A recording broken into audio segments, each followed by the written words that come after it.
হা হা হা হা। কে বলছে আপনাকে মানুষের পাশে মানুষ থাকে না? অবশ্যই দুই শ্রেণী। আপনার ছায়ার মতো আপনার পাশে সব সময় থাকে, হয়তো আপনি টের পান না, বুঝতে পারেন না। এতটুকুই। যখন আপনি চরম সুখে জীবনযাপন করবেন, তখন কোত্থেকে এসে যে হাজির হয় হিংসে করার জন্য। দুই, যখন চরম দুঃখ কষ্টে আপনার জীবন অতিবাহিত হবে, তখন এক শ্রেণী সবসময় সুযোগের সন্ধানে থাকে, শুধু আপনার কাটা গায়ে নুনের ছিটা দেওয়ার জন্য।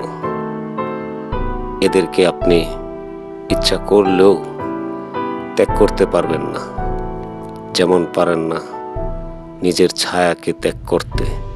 এরা ছায়ার মতোই পাশে থাকে, এটাই চরম বাস্তবতা।